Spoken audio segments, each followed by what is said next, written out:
condition que le temps, que les circonstances soient favorables et que ça marche. Bon courage quand même à chacun de vous dans la rédaction, dans l'adoption, pour que le nouvel organe devienne coercitif, que nous y adhérions tous, qu'il devienne légitime à nous suivre. La déception est difficile, hein, sincèrement. La déception est vraiment difficile. Non, ouais. la mine, c'est pas seulement de la déception. Vous savez, quand vous croyez de bonne foi, quand vous croyez à quelque chose de bonne foi, moi je suis de nature... Tu ne seras pas du tout un bon président. Non, mais tu sais pourquoi? Je n'en veux pas. L'émotion. Non, je n'en veux pas. Voilà, tu peux être dessus. Ça ne m'intéresse pas. Je sais que ça ne t'intéresse pas, justement. C'est tellement vrai que c'est pas possible. Donc, ce que je comprends très bien. Ce que je veux dire. Voilà. Il est trop vrai. Allez-y, Tamba. Laisse-lui sa main, s'il te plaît. Allez-y, Tamba. Je vais juste qualifier ce que Tamba subit en ce moment-là. C'est le Goumen Pro Max, en fait, en réalité. Il n'arrive toujours pas à s'en sortir. Allez-y, Tamba. Vous savez, quand vous croyez en quelque chose, je sais. Vous le savez, je suis chrétien. La Bible dit, ce qui n'est pas fruit de conviction est péché. En clair, tout ce dans quoi tu dois t'engager en tant que chrétien acquiert d'avance la conviction de devoir le faire et tu le portes. Si ça marche, d'accord. Si ça ne marche pas, au moins tu l'as fait avec ton cœur. Alors c'est ce qui s'est passé, le CNRD est arrivé le 5 septembre et ça me rappelle cette image, Lamine. Tu sais, les jongleurs de feu, là, tu fais la jongle de feu, tu prends du feu, tu danses avec, parfois tu mets dans ta bouche, j'ai une image comme ça, le gars il prend beaucoup de feu, il met dans sa bouche, oh on acclame, il fait bien, après il met sur sa peau, il met partout, et puis il dit aux gens, bon, je peux mettre dans mon caleçon aussi. On dit, là-bas c'est sensible. On dit non, je peux mettre. Il va prendre le plus gros du feu devant tout le monde, il danse, comme il y a la liesse, tout le monde acclame, il prend aussi, il met dedans. Ouais, il dit, vous voyez, il a oublié que le sgeg est en train de souffrir. Il ne se rend pas compte. Le pantalon, enfin son caleçon prend feu. Dja, éteindre ça là a été pénible. Tu vois, le feu au niveau du sgeg. On ne va pas amener les mains pour éteindre, c'est du pied, on va amener pour éteindre et on tape fort sur le sgeg. Le jongleur de feu, vous imaginez ce qui s'est passé? Le CNRD, c'est un peu comme ça. Hein. Quand il est arrivé, on a cru, on a dit, ouais, voici une opportunité pour notre pays. On va enfin sortir de l'ornière. Il faut défendre la vision qui va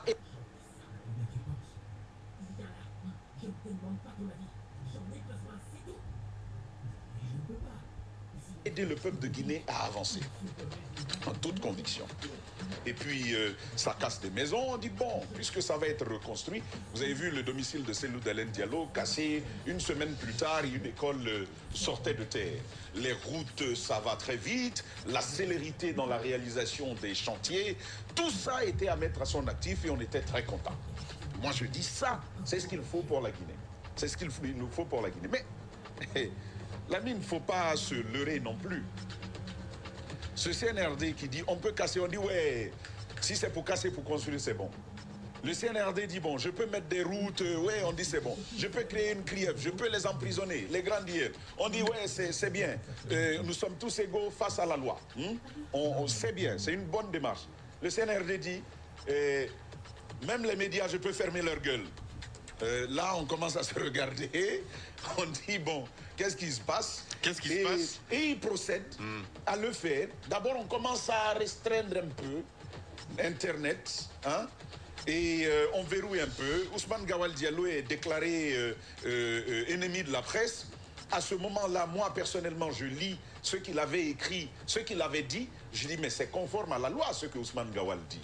Et donc, il n'y a pas péril à la demeure. Il y avait bien péril derrière. Justement. Le péril est donc arrivé au moment où on va brouiller toutes nos fréquences. C'est un peu le film de ce qui s'est passé. On brouille donc nos fréquences. Plus tôt, ça avait commencé avec le site Média Guinée, restreint. Guinée Matin, pardon. Restreint, on ne savait pas ce qui s'était passé jusqu'à ce qu'ils aient été débloqués. On n'a jamais su qui était derrière. Progressivement, ce n'est plus les médias en ligne que l'on restreint. On brouille nos fréquences et on se retrouve dans cette situation. Et aujourd'hui, tout bonnement, on dit, bon, ils continuent à parler, c'est parce qu'ils sont sur le bouquet canal. On va les décrocher de là. Je n'ai eu de cesse de le dire. Même le Burkina même le Mali, occupé à plus de 80% de son territoire par une menace obscurantiste, terroriste, ils ne sont pas arrivés jusqu'à ce niveau. Hein. Ils ne sont pas arrivés jusqu'à ce niveau. En plus, c'est vrai. Ils ne sont pas arrivés, non, non, non. Ouais. D'ailleurs, eux, ils ont compris très bien, il y a de l'intelligence dans l'action là-bas. Il y a de l'intelligence, Lamine, dans l'action. Ils ont compris que l'opinion est une alliée. Au Mali, ils ont compris ça.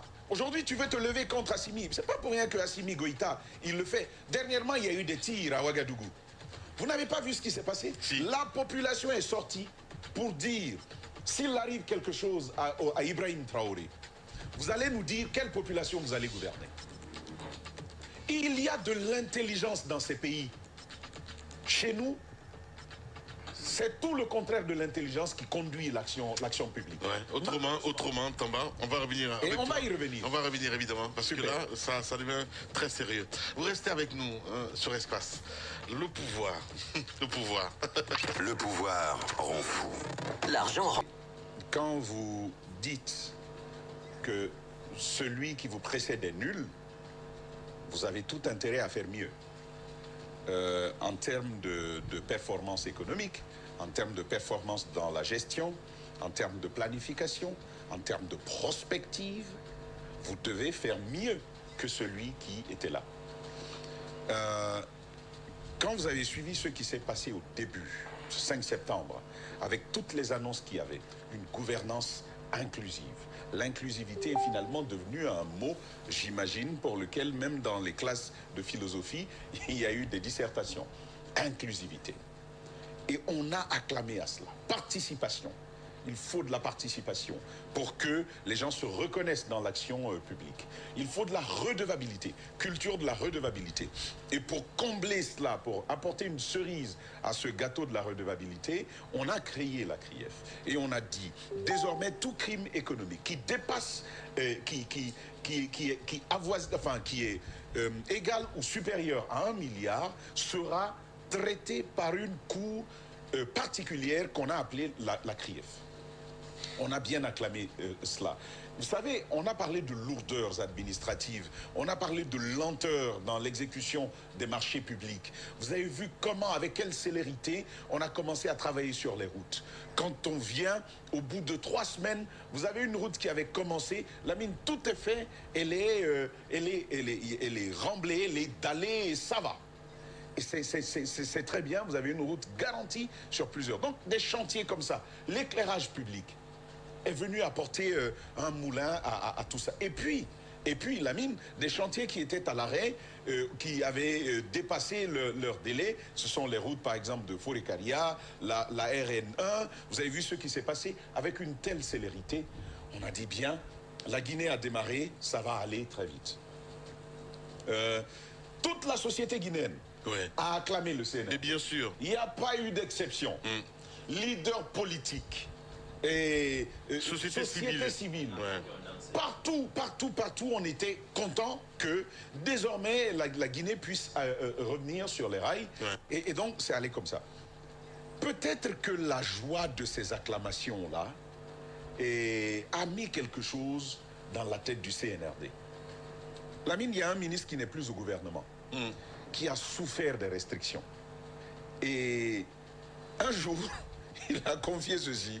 Il dit, je ne vois pas de logique. Ou bien, les restrictions sur Internet, là, est-ce que c'est pas un technicien là-bas? Ils ont appuyé sur un bouton. Maintenant, ils ne savent plus comment remettre. C'est peut-être ça. Ministre du gouvernement Goumou, qui est parti dernièrement. Tellement il n'y a pas de logique, tellement c'est du non-sens, tellement même au niveau du CNRD, c'est une nébuleuse. On ne sait pas. Ces ministres-là sont autour. Lamine, je vous dis, jusqu'à un certain moment, tu demandes à un ministre, qu'est-ce qui se passe? Il dit, wallah, moi-même, je ne sais pas. Je ne sais pas ce qui est en train de se passer. Un groupe a décidé qu'il fallait nous éteindre les libertés, les mettre sous veilleuse, en veilleuse, et donc ils ont agi. Et donc quand il a dit ça, ça m'a fait rire. Je dis donc à ce point, parce que nous on se pose des questions, mais vous aussi vous posez des questions, jusqu'à aller imaginer, c'est peut-être un mauvais technicien, du genre qui est venu et qui a appuyé sur un bouton, une nouvelle technologie qu'il ne maîtrisait pas. Et donc désormais, tout est parti en vrille et on ne réussit pas à tout remettre sur la place. Lamine, je disais une chose. Personne n'est plus opposé au CNRD que le CNRD lui-même. On ne peut pas s'autodétruire de cette façon-là. C'est pourquoi j'ai parlé d'une gouvernance kamikaze au sein du CNRD. Que fait le kamikaze? Il vient avec le dessein de faire du mal, de tuer par exemple.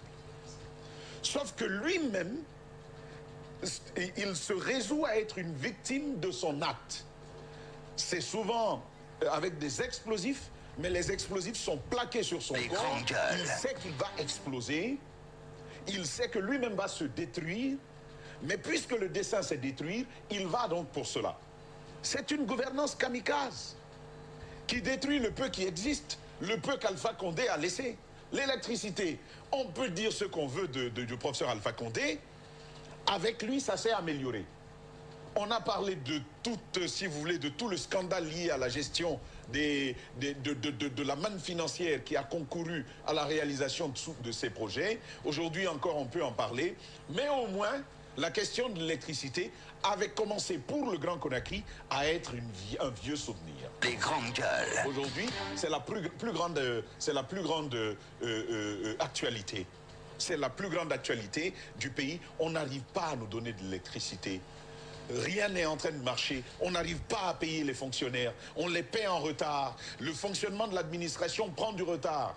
Demandez aux recteurs d'université. La dernière fois qu'ils ont reçu leur dotation au compte de l'exercice 2024, c'était quand? On n'arrive pas. On est en défaut de paiement. Partout, ça ne marche pas. Et ça, il faut le dire au président pour qu'il l'entende. Je l'ai dit tellement de fois. Vous avez quand même un président, sauf pour ceux qui ne l'ont pas connu. Mais quand vous avez connu Doumbouya, vous l'avez rencontré, vous avez en face de vous quelqu'un qui sait être humain. Il y a ce charme de charisme. C'est important cette précision. Quand on parle de charisme, ce charisme dont il a, Lamine, c'est pas pour rien qu'il y a des gens qui attirent plus que d'autres. Et Doumbouya avait cela. Pour une bonne raison. Le charisme, par définition, il vient du latin.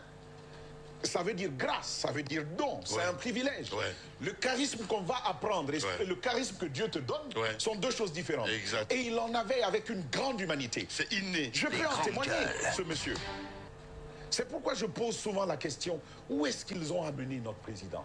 Qu'est-ce qu'on en a fait pour que l'homme avec une grande âme humaine devienne celui qui ne réagit plus face à la misère, face au périssement des professions, face, si vous voulez, à cette traque à nos libertés? Pourquoi ne réagit-il pas?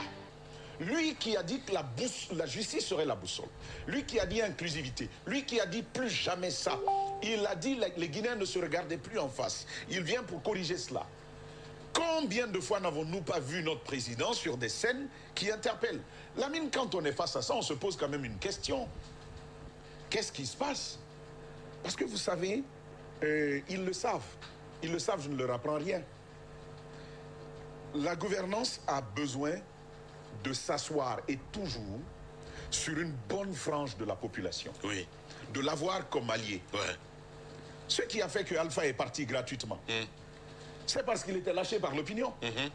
Vous avez vu que dès que le 5 septembre, Doumbouya est sorti avec lui, tout le monde l'a acclamé. Ben oui.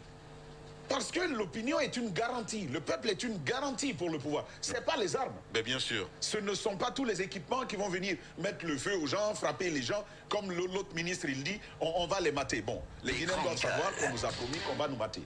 Et au cas où on se mettait dans les rues. Bon, ça c'est donc un fait. Et je parlais de cette inintelligence dans la gestion du pouvoir, de l'action publique en Guinée. Et on peut aller contre des politiques. On peut même aller contre les journalistes. On peut aller contre des acteurs de la société civile. On peut aller contre des militaires. Mais aller contre l'opinion, Lamine, aller contre l'opinion, je n'arrive pas à avoir la logique. Je n'arrive pas à avoir la logique. Non, mais c'est Ce incompréhensible. que Assimi Goïta se permet au Mali. C'est incompréhensible. Lamine, il a réussi une chose. La première guerre qu'ils ont menée, ces présidents-là, c'est contre l'Occident. Mais bien sûr. C'est pas contre leurs médias. Ouais.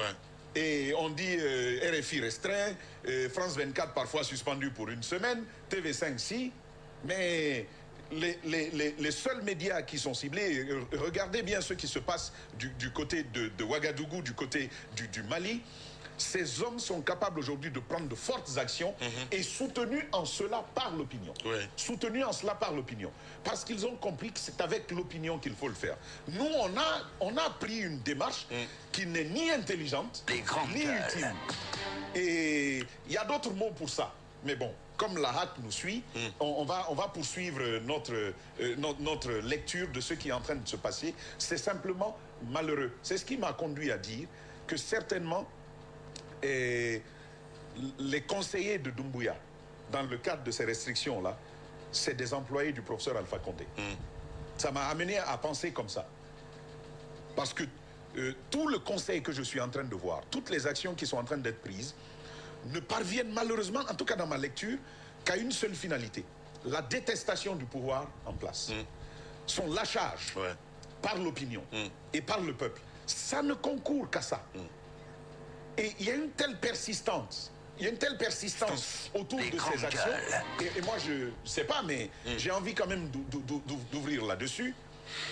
Nous, les médias, on a réussi quand même, comme Adafo, comme Joma, à tenir debout jusqu'à maintenant, malgré toute la traque et la persécution, parce que c'est ça le mot, malgré toute la persécution qu'on subit. Mais le comble, c'est ce qui vient d'être fait. Cette fois, on a dit, tout ce qui utilise Starlink, vous devez arrêter. On a dépêché des équipes ici de l'RPT pour venir voir si on utilisait Starlink. Rien du tout. Aujourd'hui, qu'est-ce qu'on fait? Et l'opinion doit le savoir. Pour le moment où vous n'entendrez pas Adafo, Média, Espace FM, les grandes gueules diffuser, nous devons le dire avant qu'il ne passe à l'action. L'opinion doit le savoir. Nos fournisseurs de services Internet, on leur demande d'arrêter de fournir Internet à Espace. Clairement, on leur a dit, arrêtez de fournir Internet à Espace, il faut qu'ils arrêtent d'émettre sur Facebook. Parce qu'on continue de nous suivre. Et coucou à notre papa Maurice Sanda, moi c'est mon oncle, qui était sur notre live il y a quelques jours. Nous sommes très honorés, monsieur le ministre des Affaires étrangères. On le suit au palais, très honorés. Sur YouTube. Et donc, il était sur notre live. Hein. Oui, sur notre live, pour nous suivre. On le suit sur YouTube, hein, voilà. au palais Mohamed V. Il était sur notre live. Et moi, je dis, nous sommes très honorés que le grand ministre Maurice Sanda, avec tout le respect qu'on a pour lui, et ses responsabilités, se donne la peine, décide que nous sommes suffisamment intéressants pour être écoutés. Il était donc sur notre live, et ça, c'est très bien. Merci. Ça, c'est très bien. Et donc, on demande à nos fournisseurs, allez cesser de fournir Internet à Adafo Média. Que fait notre fournisseur? Il dit, bon, moi, c'est des clients. C'est des clients, il y a un partenariat entre nous, ils font ce qu'ils font. Je fais mon travail. On dit non, vous avez quand même l'obligation de cesser de fournir Internet à Adafo Média. Que font-ils? Le fournisseur dit, bon d'accord, si c'est comme ça, au moins pour que je sois quitte vis-à-vis de mon client, envoyez-moi un courrier officiel. On lui dit, on ne t'écrira rien. On ne t'écrira pas de courrier et tu vas aller et tu vas couper Internet à Adafo Média. Et il a voulu résister un peu. On l'a appelé la nuit. Ça, c'était hier ou avant-hier. On l'a appelé la nuit. Hier nuit, on l'a appelé. Et on lui a dit, bon, tu crois que tu es garçon? Nous, c'est nous qui commandons. Si tu n'enlèves pas demain, on va t'envoyer l'armée. Et quand ils vont venir chez toi, c'est pas seulement qu'on va fermer ton entreprise. Toi-même, on va te fermer. Et donc, il est venu vers nous pour nous dire, les gars, Adafo, vraiment, je voulais tenir, mais eux, là, ils ne parlent pas français. Hein. Donc, je suis obligé de couper. On nous a coupé. Aujourd'hui, on est encore en train d'être reçu parce qu'il y a un dernier prestataire. Un survivant. Un tout dernier. Non, non, lui aussi est parti. Ah. C'est parce que notre signal est repris depuis Paris. Super. C'est que nous, on a un équipement qui nous permet d'émettre à partir de Paris. Très bien. C'est ce qui nous sauve. Donc, c'est ce qui permet que les Guinéens nous écoutent aujourd'hui. Tous sont coupés. Ouais. C'est donc ce qui permet... Tous les prestataires, Voilà. le second dont tu parles a coupé, lui, dans la journée hier. J'allais chez le professeur Bano pour préparer l'émission. Lui, à 14h, quand il m'a appelé, j'ai compris que... J'ai dit... Je n'ai même pas voulu qu'il parle longtemps. J'ai dit, écoutez, nous sommes des partenaires. Nous savons déjà comment ça s'est passé avec Canal. On ne va même pas vous poser les bâtons dans les roues. Je dis, préservez votre entreprise, préservez les emplois des jeunes Guinéens qui travaillent pour vous, coupez. Très bien. Donc, ils nous ont coupé, ils n'avaient pas le choix. Ils nous ont coupé Voilà. à la demande de l'autorité. C'est quand tu dis l'autorité en Guinée, il faut Et allumer la voix. ils avaient promis hier, ça tu ne le sais pas, ils ont dit, si vous ne coupez pas, nous allons faire une descente là-bas et on viendra enlever tous vos équipements. Imaginez des équipements qui sont acquis par Adafo légalement, pour lesquels des redevances sont payées. Les fournisseurs, on a des contrats avec eux pour nous fournir Internet. Vous savez comment, dans quelles conditions Mouna Internet est parti. Ça, le public ne le sait pas. C'est de la même manière qu'on a obligé Mouna à cesser de nous donner Internet. Skyvision est parti de la même manière. Bon, là, il faut comprendre. Parce que le patron, l'ancien patron, on nous informe que le patron de l'ARPT et l'ancien patron de Poste et Télécom sont tous aujourd'hui dans les sociétés là de fourniture. Donc, il faut que tu saches aujourd'hui que hier, ils avaient même envisagé de faire une descente chez nous pour prendre carrément nos équipements. Voilà, donc voilà. Pour venir enlever les équipements et partir. Et quand on parle de fumée blanche, c'est pas pour Et donc, moi, je termine avec cette... Moi, je reste à dire que au plus haut niveau, on n'est pas au courant de tout ça. La même joie, oui, la même c'est ce que je dis. Donc, moi, je termine avec deux choses. Pour dire la première, je vous ai conseillé CNRD depuis le début. Je vous ai dit, venez, vous nous prenez tous, vous nous mettez dehors, vous mettez les cadenas. Il y a des cadenas que la Chine fait, on ne peut pas casser. Vous achetez ça, vous venez, vous verrouillez tout, vous le mettez dehors. Que tu touches le cadenas, il commence à crier. Et c'est clair. Voilà. C'est clair. Il y a longtemps, on allait finir ça parce que nous, on ne va pas lâcher. Hein. S'il y a un micro ouvert ici, même à vélo, moi, je viendrai. Ouais. Et on viendra parler ici. Bien. Et ils nous entendront. Donc, première chose... Et quand ils finiront ici, on fera des émissions même à partir de nos maisons. Donc, première chose, voilà. Ils n'ont qu'à le faire. Ils n'ont qu'à le faire, ils n'ont qu'à venir faire cela et on est quitte quoi. L'opinion saura ce qui est en train de se passer et on pourra avancer. Et la dernière chose, tout bonnement, c'est juste que dans le contexte actuel, souvenez-vous ce que je vous ai dit. Je ne suis pas surpris. Je ne suis pas surpris. Je vous ai donné l'image du Coran et de la Bible, le sacré. Le symbole auquel on ne touche pas. Un être humain, et nous sommes consciemment ou inconsciemment assujettis à ce qui est symbolique et à ce qui est sacré. On n'y touche pas. Mais quand on touche à ce qui est sacré, il n'y a plus rien. Les grandes gueules. Il n'y a plus rien. Je vais vous dire, rien n'arrêtera ces gens-là. Rien ne les arrêtera après avoir fait ce qu'ils ont fait. Ils ont touché à ce à quoi on ne touche pas. Ils sont allés contre les symboles. Ils les ont désacralisés. Rien ne les arrêtera. Parce qu'un être humain peut avoir peur d'agir, peut ne pas avoir peur d'agir. Mais quand il n'a pas peur de ce qui est sacré, de ce qui est sacralisé, de ce qui est déifié et sanctuarisé, quand il n'a plus peur de ça, en fait, il n'a plus peur de rien. Malheureusement, c'est là qu'on en est venu. Ils vont la prochaine démarche, tu vas voir, mon cher Mara, ce sera de dire arrêtez d'envoyer vos images à votre signal depuis Paris. C'est ça la prochaine étape, parce que contrairement à ce qu'ils font croire, ils ont mal. Quand on parle ici, ils ont mal quand on parle ici. Et puisqu'ils écoutent, tu sais, tu écoutes, le petit lausier. Sur TikTok et tout ça, c'est fou. Ben oui, bien. Mais tu vois, non? Bien. C'est là qu'on a. Mais tu sais ce qui leur fait le plus rire, mal? Je termine avec ça, pardon, Djadja. Tu frappes quelqu'un et puis il rit. C'est nos rires dans le studio là qui font le plus mal au CNRD. Normalement, ils auraient aimé quand même. Tu dis bonjour, bonjour Tamba. Moi, je dis bonjour Lamine. Bonjour. Les grandes gueules. Bonjour. Bonjour. Mais comment ça? Ça va, on est là, on survit. C'est ce qu'ils auraient aimé. Ah, tu as vu vos rires là? C'est ça qui fait mal. Quand vous riez comme ça, ils se disent, mais les gens là, on ne peut pas les tuer. Hein. Donc, mais bon courage. En fait, on est des chats, tu sais un peu. Le chat, même si tu l'as. Il retombe sur ses jambes. La question a été bien posée, qui survivra? Mais ce que je voudrais partager... Qui survivra? Vous êtes tellement hideux que vous faites... Il y a quelqu'un qui est avec eux là-bas. Je lui ai dit, mais votre trou là, il est devenu profond. Arrêtez de creuser maintenant. Parce qu'on ne sait jamais qui va rester au fond du trou. Il dit, mais vos bouches là, c'est vos bouches là qui font que jusqu'à présent vous êtes... J'ai dit, mais quel que soit, continuez à creuser. Nous, on va continuer à parler. Bien. On Allez. parlera jusqu'au bout du bout. Oui, allez-y, mon cher.